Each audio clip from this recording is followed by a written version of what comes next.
Hello, everyone. For those of you all I have not met just yet, my name is Jasmine Rutherford.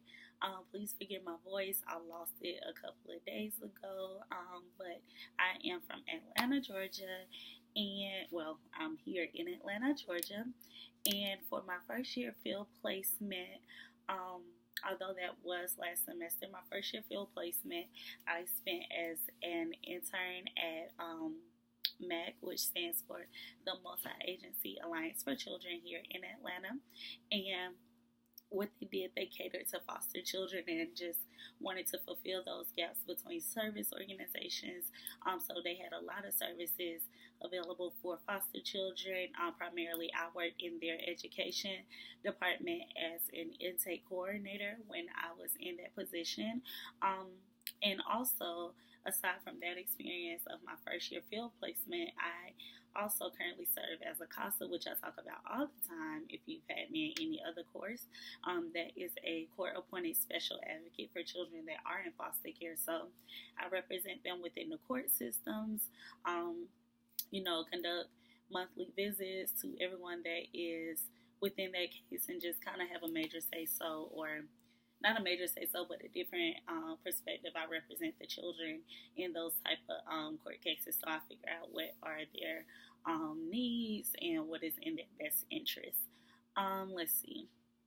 The basic structure of my personal family system.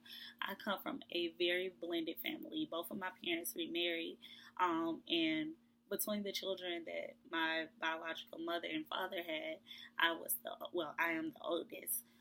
So with both of them remarrying, I became the second oldest on both sides, and just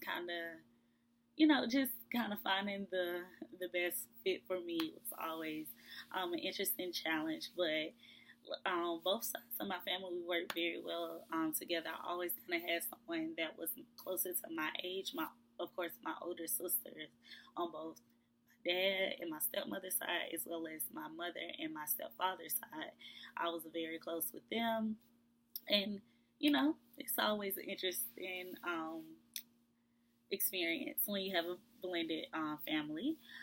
So that role that I play within my family, like I said, I am the oldest of my mother's and my father's children. So with being the oldest, I always served as a leader automatically, which has kind of transformed into me being an advocate. So I was always that one that was like, well, me, my brother, and my sister, I'm cracking so bad, sorry.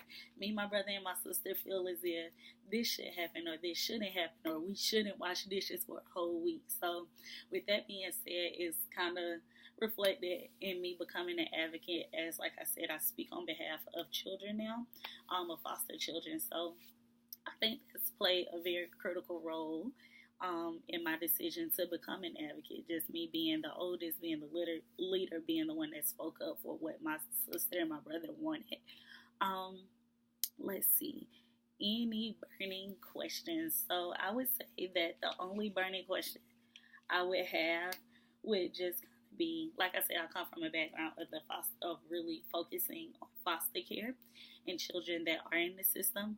So I would say that my focus, a question of mine would really be how, when a biological parent is toxic, how do you temporarily remove them from the situation in a way that won't affect the kids as detrimentally as it could possibly be.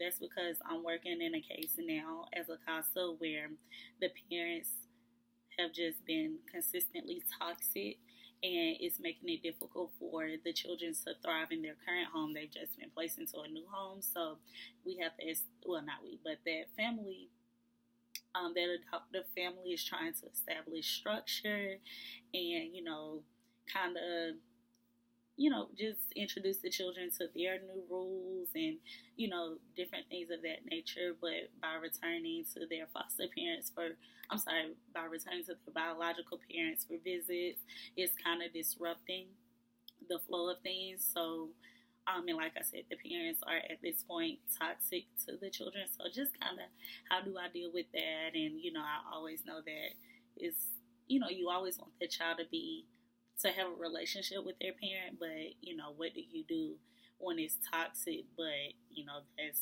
what they know. That's what makes them excited. That's what they're used to. So I look forward to working with you all.